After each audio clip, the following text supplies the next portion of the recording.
Remember the Burning Sun scandal where multiple K-pop idols were involved in the raping and trafficking of young women through a nightclub that one of them owned in Seoul, South Korea? Well, BBC just dropped a documentary about it with new details and footage that has never been seen before, and whether you've seen it or not, let's talk about it. So if you know anything about K-pop, you know that before BTS there was a group called Big Bang, and the youngest member of the group was a guy named Seungri who was only 15 when they debuted. Well, Seungri became known for his partying lifestyle, and he loved the partying lavish lifestyle so much that he even became to be known as Seungspeed, known after the Great Gatsby. And he opened up a club in the most affluent district of Seoul, South Korea, known as Gangnam at the Le Meridian Hotel, known as the Burning Sun. And Seungri and a couple of his other K-pop idol friends, including Chae Jung-hoon, who was the lead guitarist of the Korean rock band known as FT Island, and Chung Jun-yeon, who was a very popular singer at the time, amongst a couple of other K-pop idols, but these three were the most active. And they would send each other videos through a group chat of themselves taking advantage of women. For instance, in this video, before he says, "Hey friend," he had just groped a woman who clearly did not want that to happen. And those videos of themselves taking advantage of and forcing themselves onto women were hidden camera videos, which means that they were completely illegal. And they would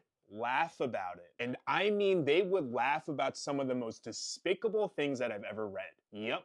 And at Seungri's club, the Burning Sun, which at the time was the largest and most hyped up club in all of Seoul, South Korea. And because it was so hot at the time, they were able to sell VIP tables for upwards of $75,000 a table some nights. And because they paid such a disgusting number for just a table at a club, these men would think that they deserve something more for paying $75,000 a table. And because the club was owned by Seungri, who himself was using the club to grape women, they set aside an area that was further down below than the rest of the club that was built specifically for the use of these super VIP customers. And if one of the VIPs fancied one of the women that were at the club that night, it would be the responsibility of the employees of Burning Sun to get that woman for the VIP no matter what it took. And this is an actual text exchange between some of the workers that worked there to help find a woman, and oftentimes they would use substances to drug these women. For instance, a young woman who frequented the Burning Sun decided to get a VIP table with all of her girlfriends one night, and after only 1 or 2 drinks, she started to feel really drunk. And in fact, the last thing she remembers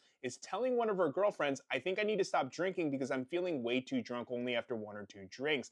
And the next thing she knows, she wakes up naked in a hotel room with a guy that she doesn't know. And afterwards, in order to be able to go home safely, even after she told the man, "Please, I just want to go home because I miss my mother," he forced her to take a selfie with her where she's forced to smile and put up a peace sign so that afterwards he could say that it was all consensual. A female patron of the Burning Sun was even secretly recorded while being essayed inside of this red bathroom and went viral after it was uploaded online. Chung Jun-yeon and Chae Jung-hoon even one of Chung Jung-yeon's fans at the club with multiple other men and secretly filmed it. And they quite literally thought that they were above the law. And they essentially did, because they had a really high-ranking man in the police department in their pocket who ended up being so high-ranking that he worked directly for the president of Korea, whose identity was only revealed because K-pop idol Hara knew Chae Jung-hoon from their training days before they debuted, used her connection to urge Chae Jung-hoon to give her the identity of that police officer that she then gave over to the reporter, who then shortly after outing this high-ranking police officer allegedly took her own life. And even before this scandal broke, Seungri, who was under the YG label, starred in this documentary for Netflix called YG's Future Strategy Office, where they pretended like all of the misfits from the YG label were being sent to this office. And in that documentary, every single member of Blackpink